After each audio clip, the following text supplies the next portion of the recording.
Well, let's welcome Alejandro de Acosta and Jay Ponteri.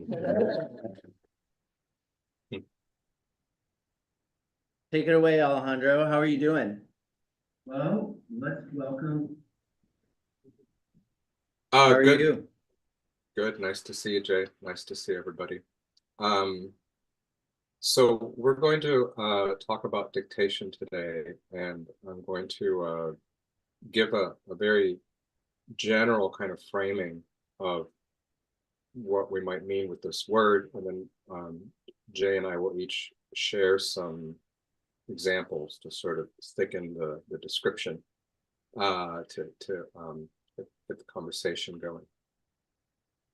But you could start from a very simple question, which is just if you're a writer, where do your words come from? Or to put it slightly differently, um, what language, what idioms, what vocabularies, et cetera, jargon, dialects are available for you, and in what way do you find them available? So if you, this is very schematic, but I do have a mind that sometimes likes to play this way. So I hope you'll humor me. Abstraction has its uses. Um, you could divide this into three kinds of things. There would be whatever you think your own idiom or language is, or you might have more than one, of course, but nevertheless, it's not an infinite set, right? What you could take everything you've written, and there's a finite number of words. And so the least we could say is that that language is available to you. So that would be the first heading. The second would be things that you reach for because you feel a need. So this would be language that becomes available to you because you borrow it or you overhear it, or maybe you find it in a process of research. So you could go to a different neighborhood in your city. People are talking differently. Different language becomes available to you.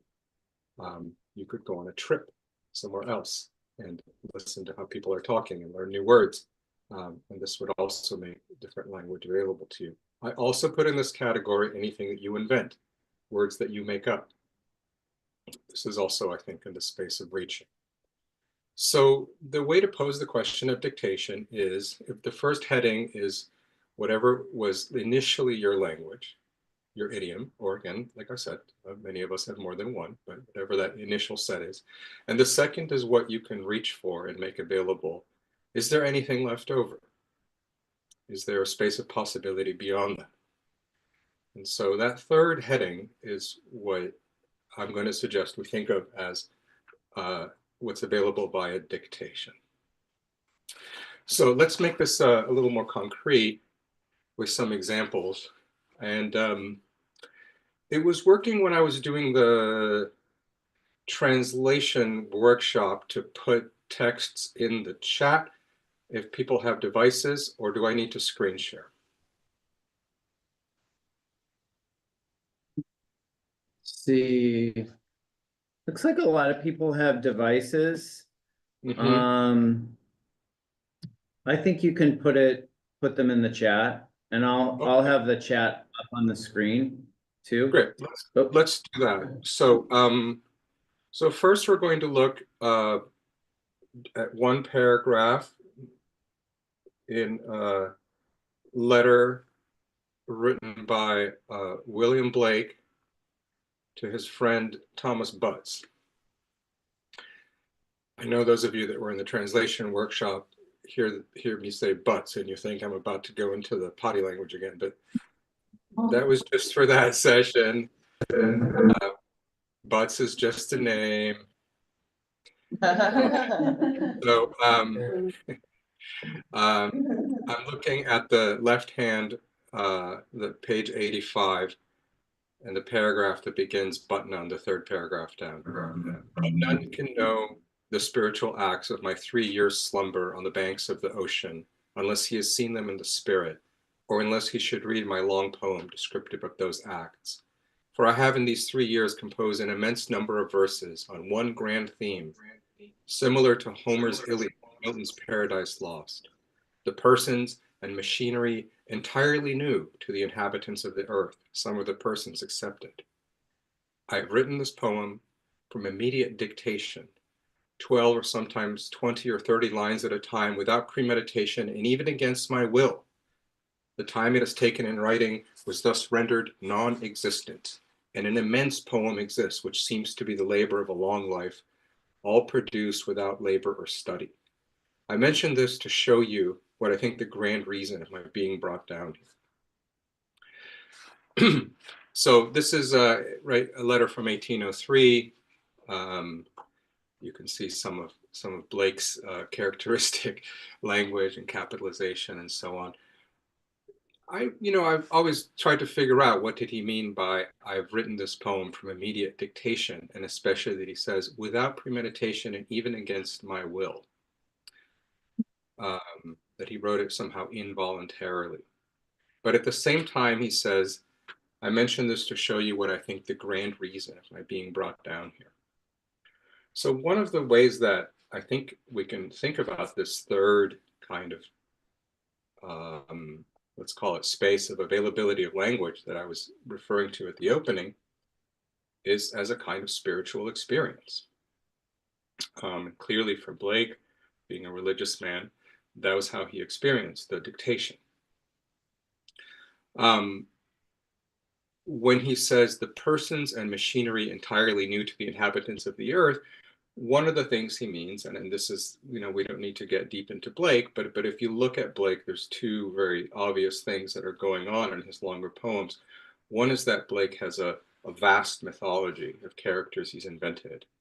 And the other is that this mythology really doesn't resemble, any of the inherited myths. He's not taking up Greek myths or Roman myths or anything like this. He seems to have made it up out of whole cloth, right? So the persons and machinery entirely new seems related to dictation. That's the first thing I wanted to share.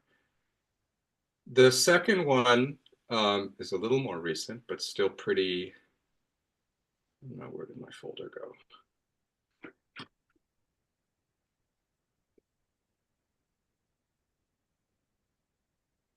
A sec.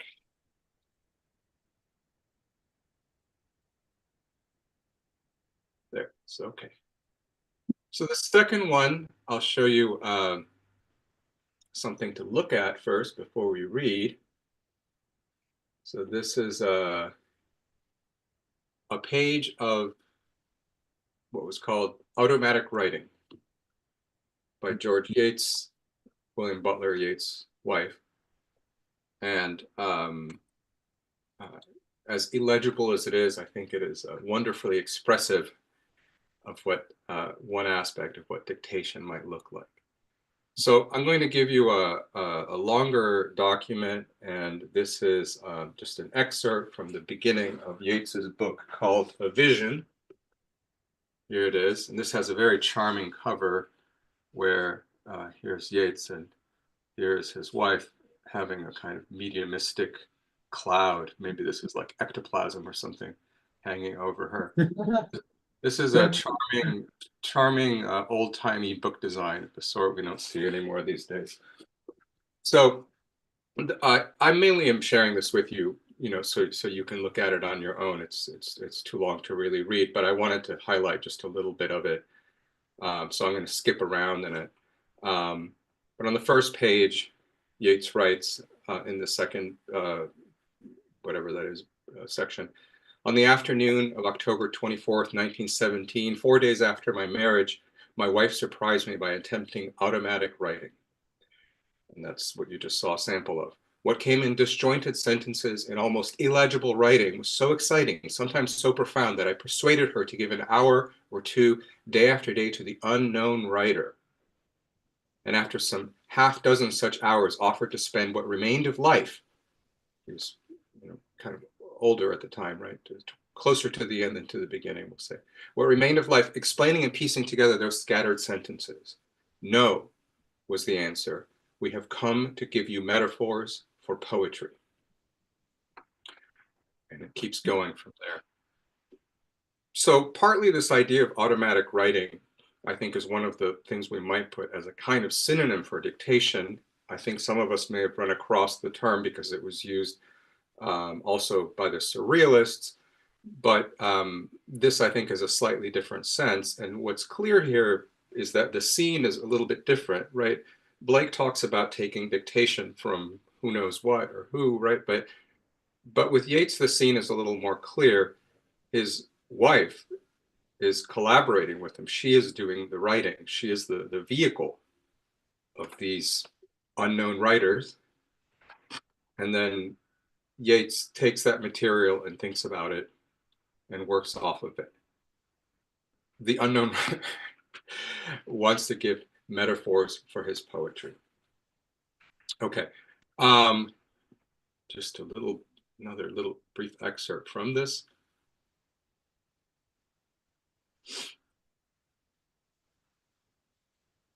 Let's see where I want to pick up. Okay, so I just read a little bit from the fourth section. This starts on, what is this, page 5 of the PDF? Yeah. Alejandro, Yes. can I ask you a question? Oh, I yeah. am curious about if you've thought too just about the use of the first person plural in that sentence. No was the answer. We have come to give you metaphors for poetry. Right. So there's multiple Yeats calls them instructors, and so the voices that speak through his wife, through her automatic writing, and later she just talks and he writes. There's more than one. Yeah, So yeah. that's partly it. So this next bit will help. So this is yeah, like I said, starting at the bottom of page 5, section 6. Because they must, as they explain, soon finish, others whom they name frustrators attempted to confuse us or waste time. Who these frustrators were or why they acted so was never adequately explained. ... The automatic script would deteriorate, grow sentimental or confused, and when I pointed this out, the communicator would say, from such and such an hour, on such and such a day, all is frustration. I would spread out the script and he would cross all back out to the answer that began it, but I had not divined frustration. Had I not divined frustration, he would have said nothing. Okay, so it goes on, and you can read this for yourself, but the main thing is at the very bottom of that page. Was communication itself such a conflict? One said, as though it rested with me to decide what part I should play in their dream. Remember, we will deceive you if we can. So the other detail here that comes out of Yeats's experience is that there is this voice from elsewhere, but as Jay, just noticed, there's more than one, and some of them are deceivers, right? So this isn't a situation of immediate trust. And what fascinates me about this is that, to go back to the way I tried to break this down at the beginning, this is also the relation we have with our own language. We can deceive ourselves. We can trick ourselves. And this is also the relation we have with anyone we might borrow from or listen to. They might deceive us, or we might deceive ourselves, that we understand, or that this is the bit to take, right? And so proposing a third heading of at least to stick with the way Yeats thinks about it, spiritual entities, doesn't change this fundamental dynamic. There is still something for the writer to do. Automatic writing doesn't mean whatever comes out of the magical voice from elsewhere is automatically good. Because those some of these guys are frustrators. We will deceive you if you can. You still have to work. That's the point, right? Dictation doesn't mean you magically get to, skip the hard part of writing and then, just take dictation as though you were the secretary of a spiritual entity. That's a really important bit.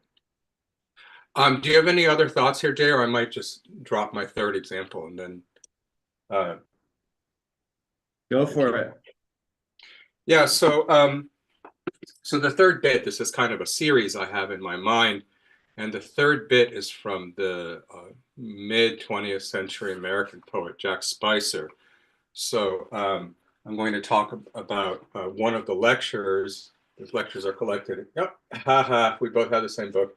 The House That Jack Built, which are his lectures. And fortunately, the first lecture in its entirety is also online. So I'm going to drop that in the chat. Or if you prefer, there is an excellent Spicer audio archive at Penn Sound, a website I recommend to you in general. But if you scroll down in the Penn Sound link, Vancouver Lectures, June 13th, 1965, that's the one that corresponds to the bit I'm going to talk about. And so Spicer was very interested in this idea of dictation and definitely described it as part of his own practice. And as you'll see in the beginning of this lecture, he starts out by referencing Yeats, but he does so in a kind of cheeky, mocking way, where he's interested in the phenomenon of this writing, as he says, that comes from the outside. But Spicer is not a spiritual guy, or if he was, he certainly didn't tell anybody. So he describes this as this almost kind of uncanny psychological or linguistic phenomenon, rather than worrying about what the entities are that are delivering the dictation. So let's see, it's going to be a little hard to find the spot to share with you, given that this is just one long scroll, but let's see, one. Hey, Alejandro. Yes. I'm sorry, we're trying to get a light situation fixed out. Yeah. Yeah, it's kind of coming from the outside. It actually seems a little fitting. Yeah. There you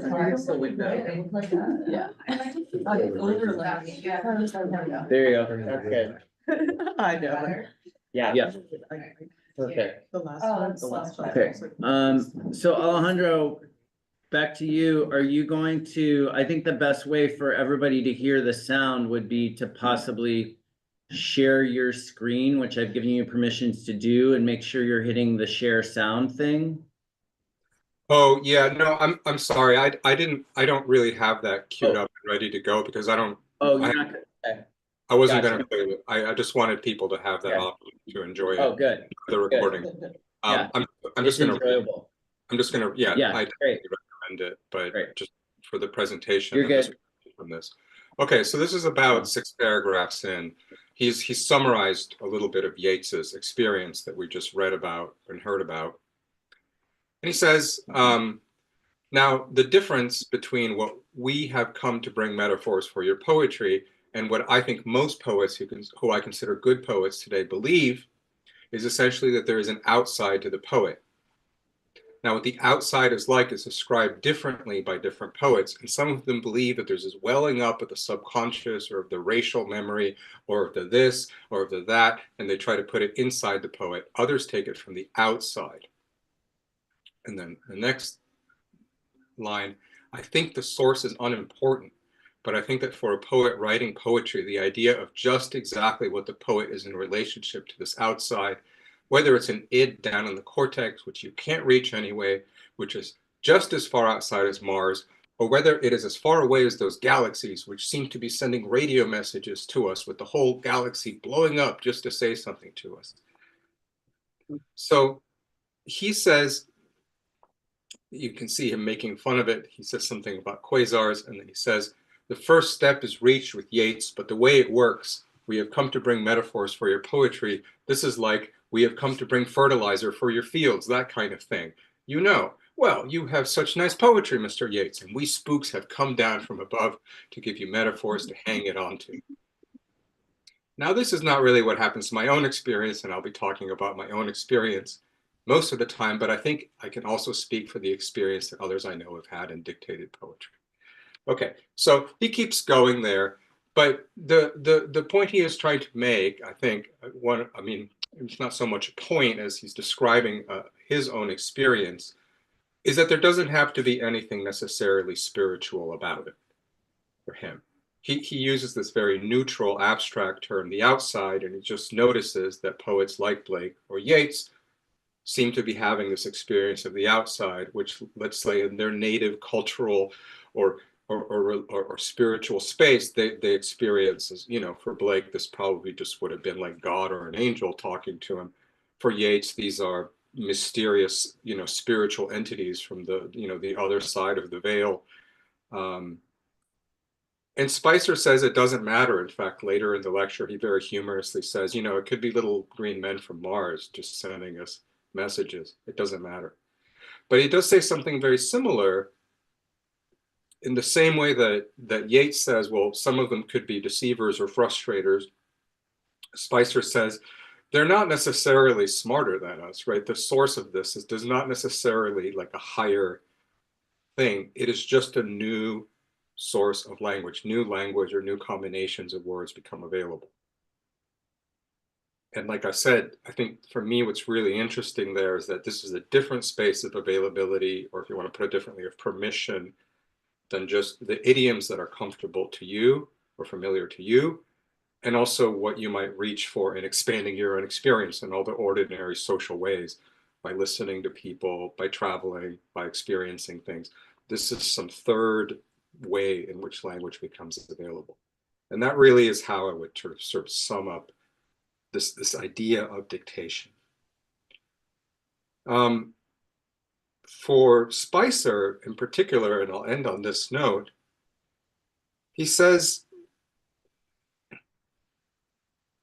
in some way, for this to work, you have to keep yourself out of the writing. You know, for him, it's poetry. So he says you have to keep yourself out of the poem.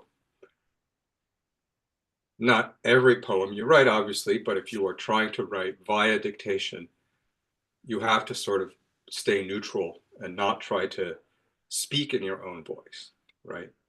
If you do that, you're back at one of the other two stratagems. Yeah. So I think this is a very interesting challenge at the very least, right? Whatever you think about this, whether you know, just what is it like to write, but keep yourself out of the writing, not because you're trying to write in some objective way, but because you're trying to let someone or something else speak through you. Let me just pass it back to you. Well, I will say, of course, that, you know, as with all of this, the proof is in the pudding. So we'll recommend to you the Jack Spicer's own poems. So you can see, you know, in the lecture, he references and reads some of the poems. So if you get into the stuff, you should read the poetry he was writing, yeah, because that's also how we figure out if we think, you know, we talk about experimentation, but experiments can fail and succeed. So you need to check and see if you thought it went anywhere. But let me pass it back to you, Jay. Sure. Yeah, no, go for it. I'm just curious, like, if and how the rise of Freudian thought like inflected the idea of automatic writing, and whether ideas of like something that had previously felt from outside coming instead from the subconscious shifted the conversation about this one. Yeah, I mean, I tried to, well, I sort of vaguely referred to this, but, you know, when Yeats says automatic writing, this is not, he's not, I don't think, thinking of Freud, right? It's more just this idea that you can write with intention, you know, whatever, you know, formulating a thought and then writing it or noticing what you're writing. What Yeats's wife was doing was apparently, you know, somewhat, I mean, again, in the language of that time, was as though she was possessed by one of these entities that was speaking through her. And the kind of social cultural context of this would have been like more like that world of spiritualism and mediumistic seances and this kind of stuff, which they both participated in. I think with the Freud bit, yes, of course, then Freud, being an atheist, says, well, none of that is real. These are just different manifestations of stuff that's going on in your unconscious, which you can't actually directly experience. So you project it outwards and think of it as an entity that's, you know, in some spiritual etheric realm. So I do think, you know, for me, that's one of the things that's interesting. And I mean, one way to read Spicer is just that he's a characteristic mid-20th century atheist who doesn't care about spiritual stuff. I think a more interesting way to read it is that as a writer, he's saying, in some sense, we have to be more preoccupied with the writing than with the source of the message.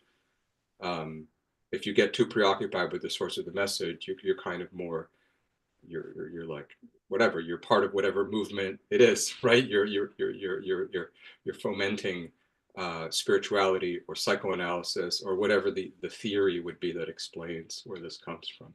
Does that make sense? Yeah, thank you. Okay, I'm gonna maybe offer some of my own observations and start. Well, first of all, thank you, Alejandro. I really like the categories that you made, those 3 categories, and I know I think some of this will reach into the spiritual category because it is very spiritual for me, but also realizing that we're getting into like more concrete listening of the second category. I mean, I think I was introduced to this idea by those lectures, those Vancouver lectures. I do recommend listening to them on Penn Sound because it's just kind of a wild, like multiple, many hours conference, people sitting in a room having long conversations without breaks. So they're really interesting to listen to, and he's just like, ask me questions, and it's very improvised. The pedagogy is really interesting. I was talking about this with Stephanie McBride, and we were having a conversation. I was kind of like saying, or like what, this sort of sense of things coming from the outside. And she mentioned that like, well, it's what I'm paraphrasing, but like, what is inside and what is outside? I think if you're like operating at a very spiritual level, those things, that's a really important question to ask. Also acknowledging at more concrete levels, there are more just, like there are culture markers, there are identity markers. So there are insides and outsides in those ways. But I do think that question of like, wait, what am I thinking about what is inside and what is outside takes me to like one of my art heroes, Cecilia Vicuña. So we're gonna watch, because I think Vicuña's work really does embody her own kind of like, spiritual, like earthly process of dictation. And I don't want to reduce her work to even that. But I'm gonna show a video and it'll be sharing the sound. I'll be sharing it. It's 6 minutes long. And maybe a way to track this is just to think about, like, first, on one level, pay attention to all of the outsides that Vicuña is talking about. But then also raise that question, of what are we talking about when we say those things or use those words. So I'm going to this is also a good, if you don't know Vicuña, this is a really good introduction to her work. I will say, I'm sorry, before I get to the video, I want to show you this book that came out. It's called The Deer Book. It's so beautiful. It's DEER, like the animal. She actually, I just opened up to this morning, and maybe this is language. She basically is calling it the in-between space. And that makes me think of Tao and her incredible introduction to A Mouth Holds Many Things, where she's talking about in-between spaces. So I'll read a little of this, then we'll watch the video. A poem is perhaps a mirror where water and thirst converse, and we, its readers, are the desert thirsty for poetry's water. The desert blooms when it is seen.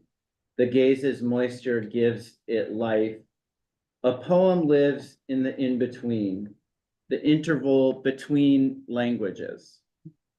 The in-between invites us to enter the imponderable space of imperfection, the imprecision of not knowing where a poem vibrates and light dances and sounds water.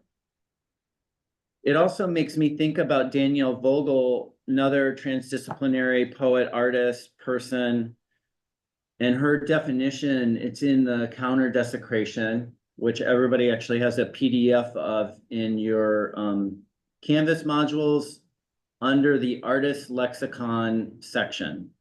But she defines language as the communal lung, which is really interesting definition to think about, because that takes us beyond language.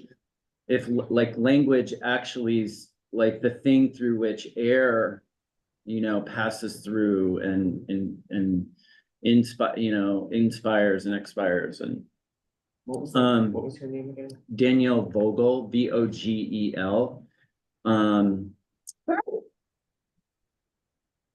Yes, so okay, so now back to Vicuña in this video.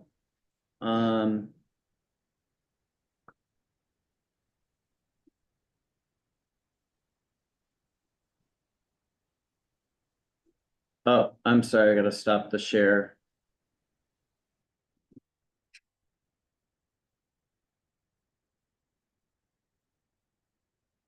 Here we go.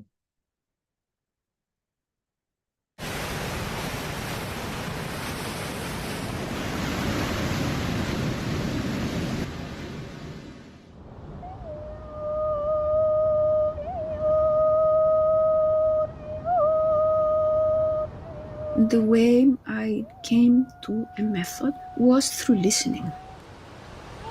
I just follow what it wants. If it's going to be a song, if it's going to be a murmur, if it's going to be a drawing. My process is not thinking. My process is sensing, attending to that is around us in our field of love, I would say. The things that you love.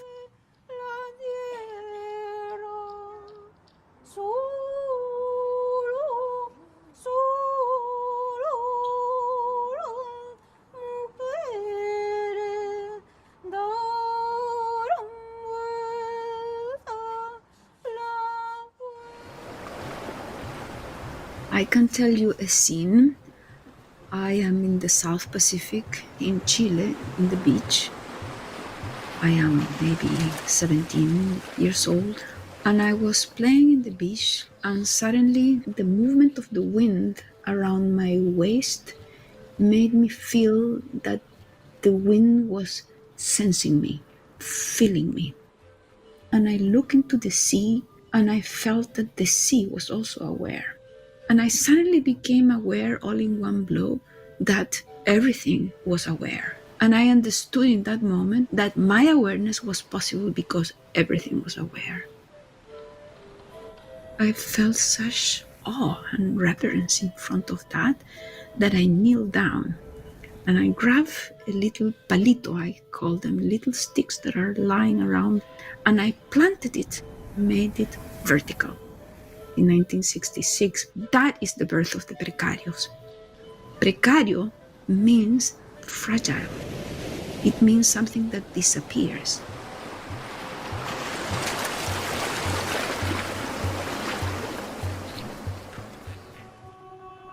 In high school, we studied that Chile was becoming a desert as a result of colonization. And so water was already becoming scarce back in the 60s. You fast forward to the military coup in Chile, 73, and the dictatorship privatized water. The precarios instantly became a prayer for the well-being of water, became an offering for the restoration of the life force of the water. And to this day, I sense what is happening to water as if it was happening inside of me. Quipu is an ancient system that the pre-Columbian people developed in Peru, and it is a form of record keeping that inscribed information through tying knots on threads. So information was encoded in such complex ways that it has as many iterations as the alphabetic system in terms of all that can be encoded in knots and turns and twists. I began doing quipus in the 60s. When I returned to Chile, I began creating these sort of quipus that are composed of people, where instead of me creating knots in threads, I would weave people. I suppose I began first as a political act of joining people together as a way of going against the Western idea of separation, of individualism, and so forth. But eventually, this became something deeper than that, even, which is connecting our collective body to the movement of water. Mapocho is the river at which side I was born. It connects the glacier of El Plomo to the Pacific Ocean, and it passes through the middle of Santiago. This river is sort of disappearing from drought, global warming, and this kidnapping of water by privatization. I have done very many rituals there, but the Quipu Mapocho consisted in doing 8 or 9 performances all the way from the glacier to the ocean and in all those middle points. And in most of those points, I would do it with large groups of people woven together, weaving their bodies to the water, symbolically or literally. The awareness that the Valley of Santiago used to be a sacred landscape, not only for the ancient people that were originally there, but also to the Incas, was completely erased by colonial Western culture. I want to bring this awareness that the sacred landscape was still alive and still with us and still speaking to us if we just listened to it.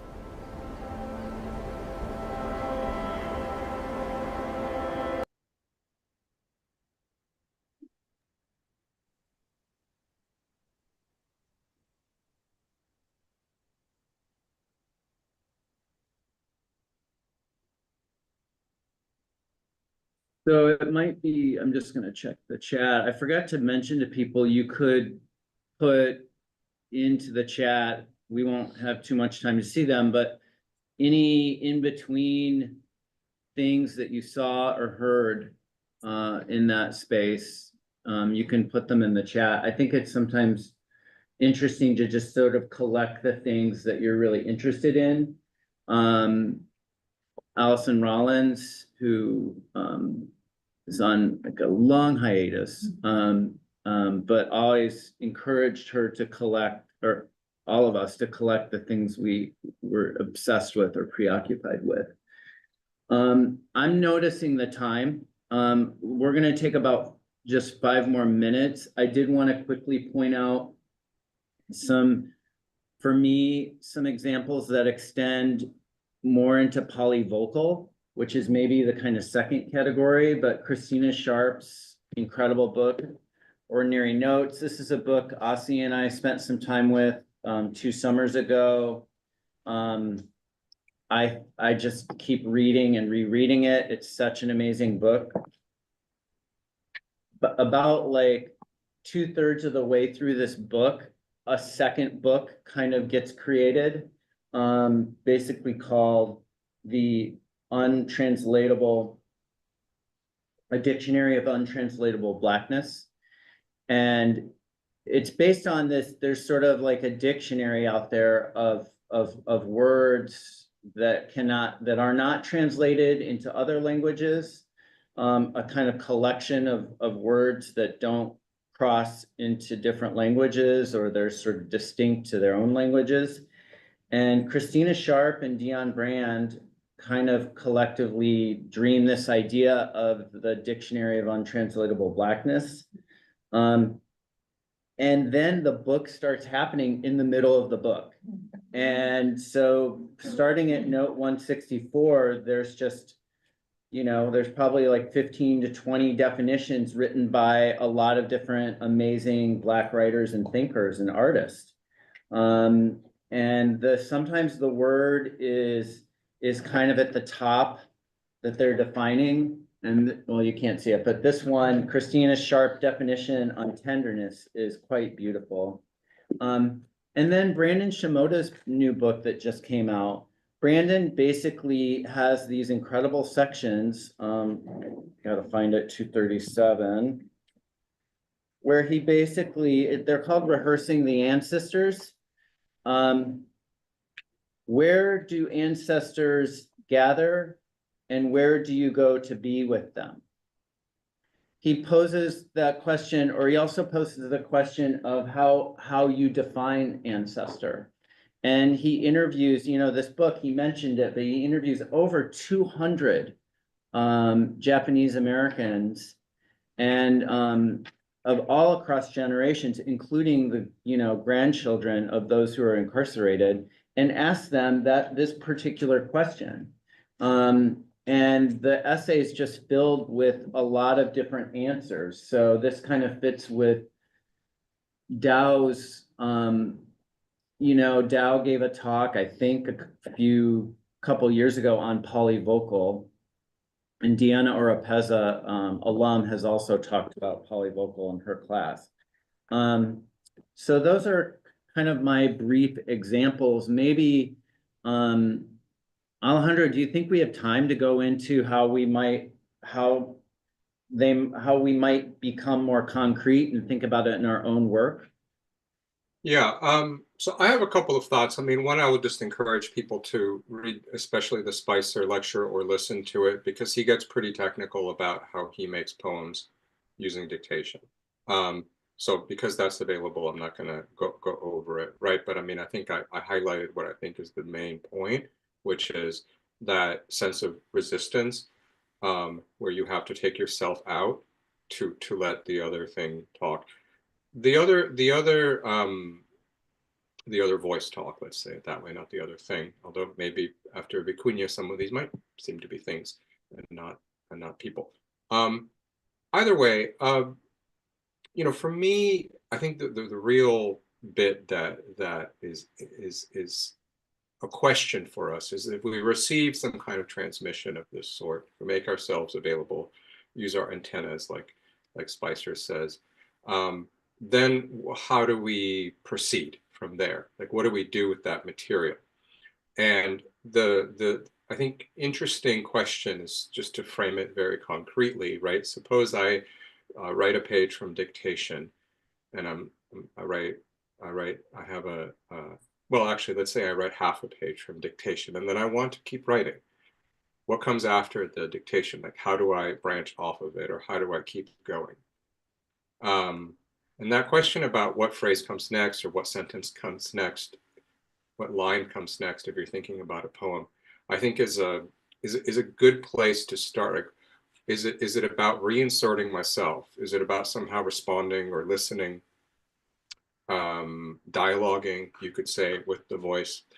I think one of the things that, especially for poets or people working in short forms, one of the things that I think is worth considering is seriality, right? So not so much to try to envelop or engulf the other voice, but to keep riffing on it, keep creating variants, right? So that the voice is able to continue speaking on its own, but one can, in a way, dialogue with it across some breaks, or in a series of poems or shorter pieces. So those are some thoughts. I hope that's not too vague. Another maybe more concrete way to put it in terms of my own writing is, a lot of times I wouldn't exactly call this dictation, but it's somewhat related. I will use material from a dream, from notes I took from a dream. And it's always very interesting to see sort of what permission I do or don't feel I have to take my notes from the dream, which are usually pretty limited, a page and a half or something, and which I then make into some other kind of prose, and then what comes after, sort of how to like sort of breathe again and say, okay, now I'm going back into it, and sort of stay with whatever the excitement was, whatever the inspiration was, but not to break from it, not entirely to replace it.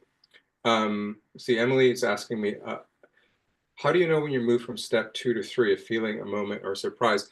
Well, I mean, for me, at least, step 2 is intentional, right? So, I mean, if I find myself, I'm listening to somebody, suppose I have a friend and I am writing and I have a character in a story that is modeled somehow on my friend. When I listen to my friend speak, I take note of how he speaks, and then that becomes the way that character speaks, right? So I'm attending in that way, right? The thing about dictation is it's language that you can't trace any intention you had to seek out. I didn't listen to someone in particular. I didn't go somewhere on purpose. This language was just delivered to me from, as Spicer says, the outside, right? So surprise might be one of the things. You might be surprised by some of the language, right? And this is why Spicer says you have to kind of take yourself out, because what you are going to do if you get intentional about it is you're going to meddle with it in a way. I mean, it certainly doesn't mean you can't revise it, but it does mean at least you need to get the dictation down to start with. I can't see Jay anymore, so I'm not sure if this is. Hey. Yeah, there you are. Yeah. I will sometimes, if you're not doing stuff, will hide you. Yeah. Do you want to speak to this question in terms of your own work or ideas? I would really quickly, I would say, you answered it really well. I have a book called Someone Told Me. That someone told me is not me, is the me, and someone is someone telling me. And there are times when I just hear language or words that I just don't quite understand. I don't know if you all have that sense, like sort of something streams through your consciousness and I just, don't quite know where that comes from. And so when I'm looking at my work, I'm often tracking it through vocal qualities because I really write and revise through voice and thinking about the qualities of voice, which is a very concrete thing to do. Like, oh, there's humor, there's self-reflexivity, there's, sincerity, there's, you could describe voice in a lot of different ways. And when I'm working through a draft and I just see something that I don't even know what that sort of is defying my sense of vocal quality, is another way to think about it. That just sort of like, or Gogol's fiction Nikolai Gogol is full of like passages that don't make any sense at all. Sometimes it's like finding something that might feel excessive. And instead of removing it, like letting yourself keep it in, like why does everything need to fit, or like can't things fit in different ways that we may not understand? So that's sort of how I think about it in terms of my own work. I'm suddenly have become in this moment the director. And that is I'm receiving a transmission from the director of the program right now.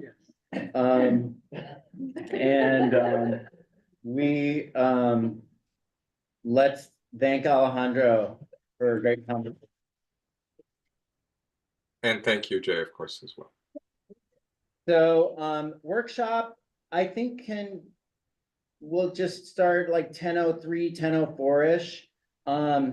Kaya is going to be taking people down to the Hammer boardroom on the second floor. So you could go find it yourself, but if you would like a little like help, and then 410 where Sarah and Emily's workshop is, it's just right down here. And I'm gonna set up Stephanie and Asia's workshop, but thanks a lot, Alejandro. Thank you all for Thank you, Jay. listening. Thanks everyone for listening.